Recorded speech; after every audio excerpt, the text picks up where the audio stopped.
Salut! Je tentais de faire quelques vidéos aujourd'hui, donc genre l'appareil.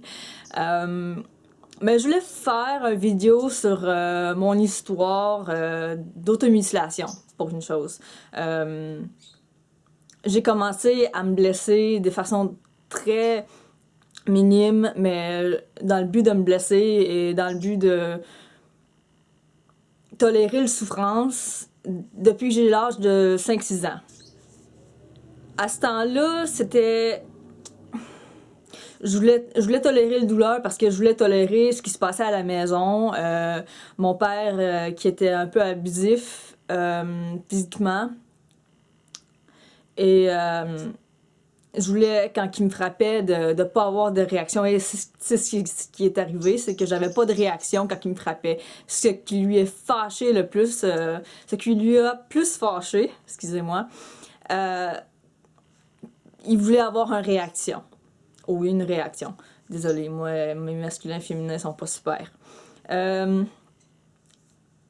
Fait que, donc, je vais essayer de dire donc à la place de fait que. Je sais que c'est pas... c'est le québécoise en moi qui dit ça.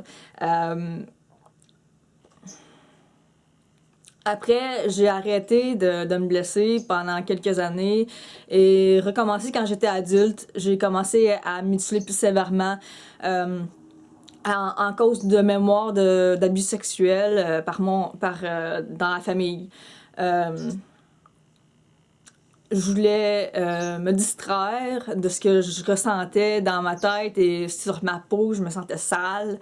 Fait que, donc, donc j'ai commencé à me couper.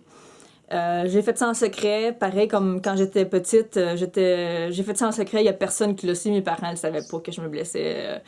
Il y avait aucune idée. Fait que depuis j'avais 5-6 ans jusqu'à mon âge d'adulte, il y avait personne qui le savait. C'était quelque chose de très très très secret. Ce qui avec beaucoup de personnes qui se mutilent, ben c'est fait en secret. C'est je ne savais pas nécessairement que d'autres personnes le faisaient, mais je savais que j'étais gênée par le fait que je le faisais. Mais quand j'étais adulte, j'étais au courant de cette action dans d'autres personnes.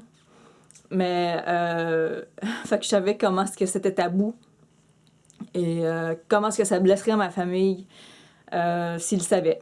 Fait que je voulais pas leur dire. Donc, je voulais pas leur dire que je me blessais. Je voulais pas leur inquiéter, je voulais pas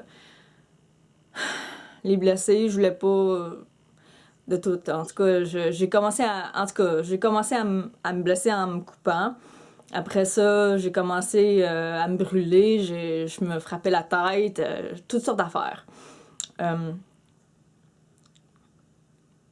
J'étais hospitalisée, après quelques années, dans ma vie que j'avais, après que j'ai commencé à me mutiler en me coupant, j'ai raconté à un médecin, j'ai plutôt dit, j'étais inquiète parce que mon sang était très très épais, puis je voulais savoir, y a-tu un médicament de telle sorte qui pourrait aider avec le sang très épais. Puis lui, il voulait savoir d'où j'ai pris l'idée que mon sang était épais. Fait que j'ai dit, c'est parce que je me mutile. Je m'automutile. Donc, je sais que mon sang est épais parce que je suis capable de le prendre en gobe. Fait que je m'étais dit, c'est trop épais. Fait que... Donc, lui, il a arrangé pour que j'aille à l'hôpital. J'ai resté 2 semaines, je suis sortie, je suis rentrée encore une autre semaine parce que j'avais pas arrêté. Mais j'ai passé beaucoup de temps à l'hôpital. Mais ça m'avait pas aidé parce que ça m'avait peut-être aidé sur le coup, mais ça m'avait pas arrêté, j'ai juste empiré, j'ai j'ai eu des centaines de points de suture dans ma vie. Des points de suture, ouais. En tout cas, je vais arrêter mon histoire là.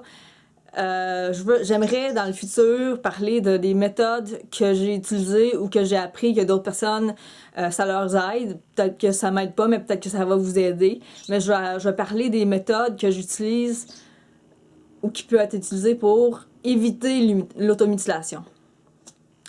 Donc c'est ça. C'est mon histoire et à la prochaine.